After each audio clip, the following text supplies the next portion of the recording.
This is the 2017 Audi Q7, which is a mid-sized luxury SUV that Audi's been selling in the United States since the 2007 model year. This vehicle is part of the second generation that began sales starting for the 2017 model year. Now, the Q7 is the largest SUV in Audi's lineup, and it's the only vehicle that they offer with seating for up to 7.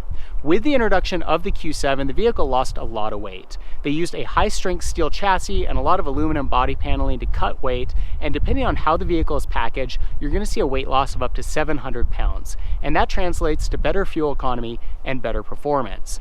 Now, the styling on the second generation Q7 is also a really nice advancement over that first generation model. The Q7 was a really great looking vehicle when it came out in 2007, but by 2016, it was definitely starting to show its age. It had a very rounded design to it, a lot of curvy edges, and it was definitely starting to look like an older vehicle. But with this reintroduced second generation model, it's got a much more squared off look to it, a lot of really straight edges, and just overall a very modern and contemporary look. And it brings the vehicle much more in line with the rest of the Audi lineup. Now, that similarity is most noticed at the front end of the vehicle, where we've got a very traditional Audi front end. It's got this hexagonal grille, which again is very large, like what we saw in later versions of that first generation Q7, but again, it's got those more straight edges to it and gives the vehicle a much more modern look. Really like the brushed aluminum that you get here, and these little divots in the grille gives the vehicle a very upscale look. You also see that we've got a camera that's integrated up here. That's part of the Audi 360-degree system, giving you a view around the vehicle when you're driving at lower speeds.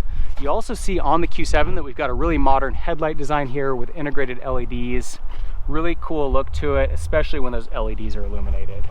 You also see we've got some little accents down below here, and we've got parking sensors integrated into the front bumper.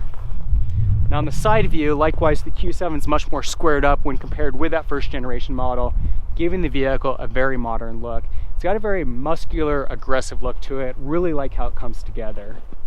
You'll see, looking at the fenders up front here, and especially at the rear, that they really bulge out from the vehicle, giving it that athletic look. And then along with that, really like this Q down here with the lower fenders here, and this trim piece with the Quattro lettering. Gives it a really athletic look. Comes together quite nicely. You'll see we've got just a touch of chrome here with the wraparound on the windows, done in a very moderate fashion to give the vehicle that upscale look without being too over the top. And then you also see we've got a really nice LED side blinker integrated into that mirror. And then coming around to the rear of the vehicle, likewise, really squared things up here. Really nice large tail lights, but a very square look to them when compared with that first generation model. Of course, those are LED as well and look really cool when they're illuminated. Likewise, we've got parking sensors down below here. And then I really like the rectangular dual exhaust that we get too. Matches the rest of the look of the car very nicely. You'll see up top, we've got these nice flush mounted side rails. You can get the Audi crossbars that interface with these side rails to cross over. So a very sleek design there. And then I also love the 20-inch wheels. This is an optional wheel package depending on the trim package you choose on your Q7. The base model is the premium model, the mid-level package is the Premium Plus, and the top-of-the-line package is the Prestige. But whatever direction you go, all versions of the Q7 look excellent. I think it's one of the best looking mid-sized luxury SUVs on the market. Looking inside the Q7, you'll see that it's got a very premium interior. It's very modern, very sophisticated, a really great overall layout. Build quality is very impressive. It's got really high quality materials and great accent colors throughout. Within this mid-sized luxury SUV market, I don't think there's any other vehicle that comes close to the level of refinement that you get in the Q7. It's also filled with luxury and tech features. We've got power windows, power door locks, power heated and folding mirrors. Can electronically control the rear hatch with this button. Vehicle's also got a really nice premium audio system. We've got memory settings for 2 drivers to adjust seat, mirror, climate, audio, and other vehicle settings. In the mirror, we've got this little cover plate here. Behind that is an LED light that will illuminate if there's a vehicle in your blind spot. If you turn your blinker on while that vehicle is in your blind spot, it will flash rapidly.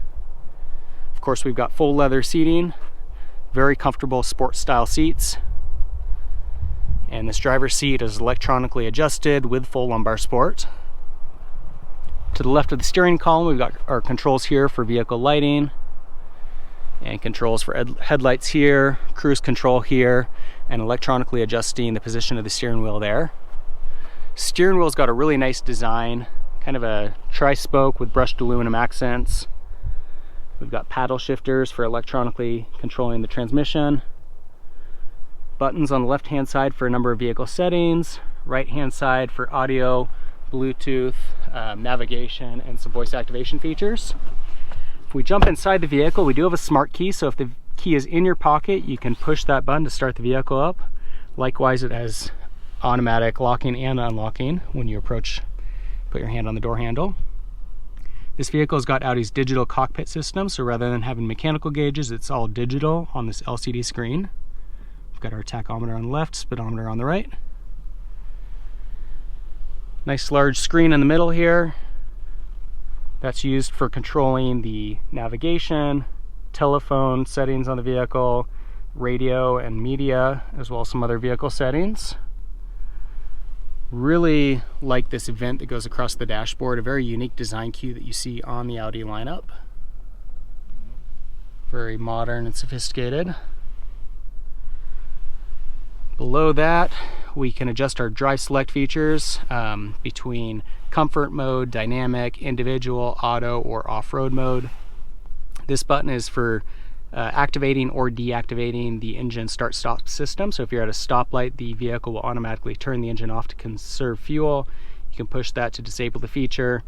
This is for turning off traction control, turning on your emergency hazard lights. This is again for turning on or off the parking sensors.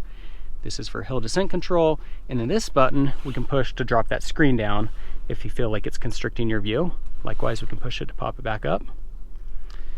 Below that, we've got our climate control system. It is a 4-zone system, dual zone for the front and middle row. We've also got heated seats and air-conditioned seats for the driver and front passenger. Right here we've got a little ashtray and 12-volt outlet. And then down here in the middle, this is for controlling that screen. So we've got this little trackpad, 2 buttons on the outside here. We've got 8 memory settings, our menu button, our back button. These buttons to scroll up and down between navigation and map, and telephone, radio, and media. So for example, if I push up on this, it brings navigation up on the screen. If I push down, it brings us to our telephone settings. If our phone was connected through Bluetooth, you'd have your contact information. You could place calls through the vehicle audio system. And then this little rotary knob is used to adjust between the various settings. So for example, if we push on the menu button here, and then we use that rotary knob to scroll through these settings.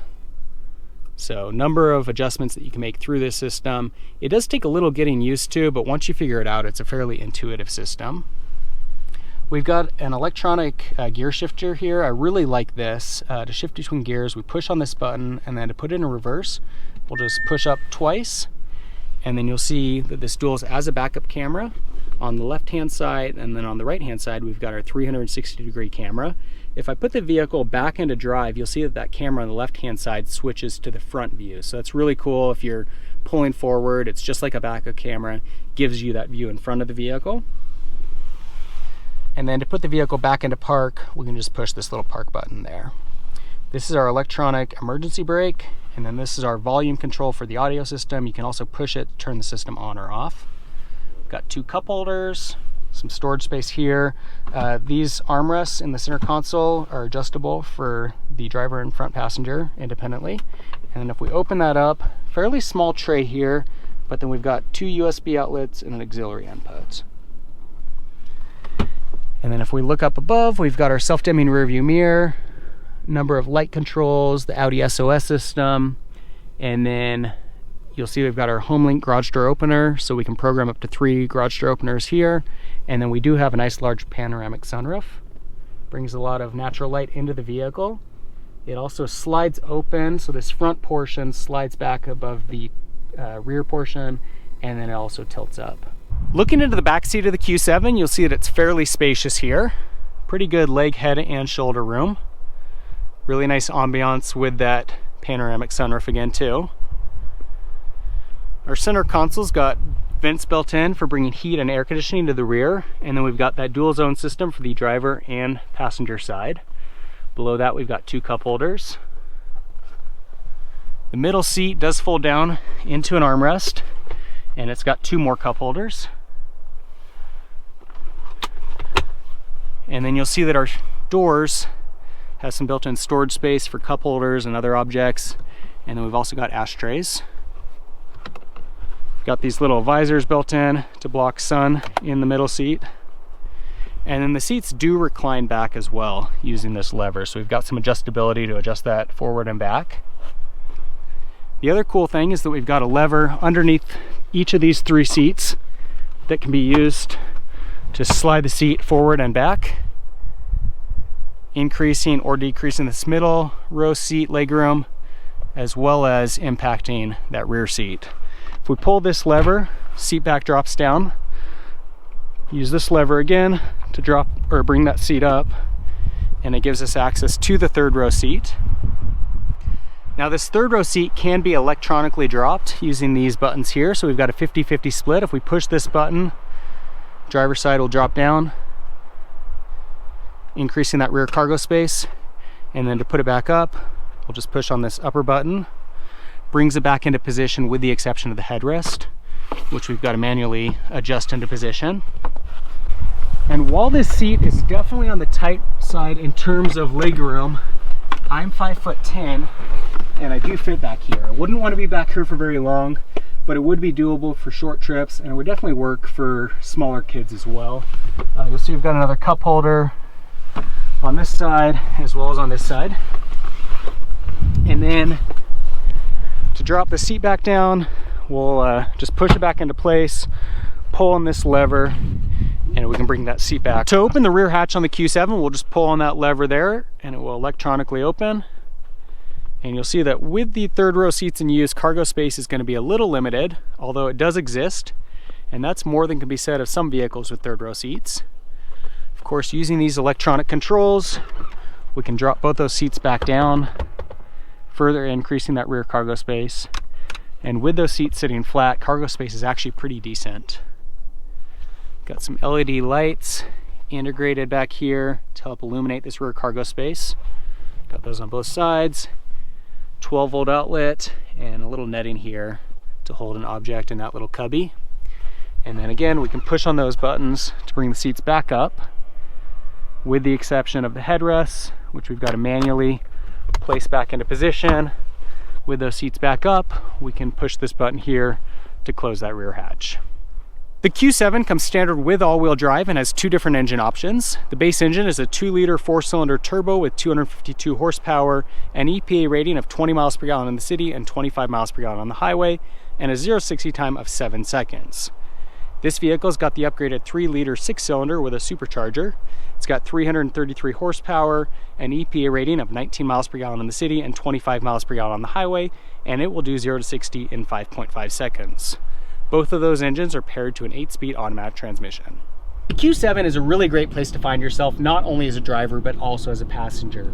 The design inside is super modern and sophisticated. Everything that you touch has a really high quality feel to it. It's filled with luxury and tech features, but even beyond that, the drivability and the ride quality is excellent. It is super quiet, super smooth, very comfortable. And then as a driver, things get even better because it's got excellent handling. That Quattro all-wheel drive system makes it a vehicle that can literally go anywhere, snow, ice, rainy roads, and even on drive pavement. That Quattro system gives you a really nice stable feel going around corners. Steering feels really good, and the vehicle is incredibly powerful, especially with this 3-liter supercharged V6. Super quick off the line, and then you're still getting pretty good fuel economy. Give it a quick acceleration test. You can hear that 3-liter supercharged V6 kicking in. Ultra fast. We're already above 60 miles an hour. Didn't even feel the transmission shifting. This vehicle is excellent from a performance standpoint. Highly recommend that 3-liter supercharged V6 if you want that added performance, and you're not really going to suffer all that much in terms of fuel economy. I think that the best thing about the Q7 though is if you put it all together, this is a vehicle that can really do it all. It can haul a lot of people. You've got that seating for up to 7. If you put that 3rd row seat down, you've got pretty good rear cargo space. You've got that hitch on the rear so you can do some mild towing, little bit of ground clearance, and so you're going to be able to go down that occasional back road. But then at the same time, it's a performance vehicle. And so on the paved roads, you are super quick off the line. You've got excellent handling. It's a ton of fun to drive. Really, you're getting a sport utility vehicle that does it all. It is incredibly sporty and also very utilitarian. Highly recommend the Q7 from a driving standpoint. So that's the second generation model of the Audi Q7. I highly recommend this SUV. It is a great vehicle all around. I love the exterior styling on it. It's got an incredibly fashionable interior that's also comfortable, functional. It's got a lot of great luxury and tech features. The vehicle is smooth, it's quiet, it's fun to drive, it's got great fuel efficiency, and with that quattro all-wheel drive system, it's unstoppable in snow and ice. A really great vehicle all around, and I highly recommend considering the Q7 if you're in the market for a luxury SUV. If you have any comments or questions, leave them in the section below. For more car reviews, be sure to subscribe. In the meantime, thanks for watching.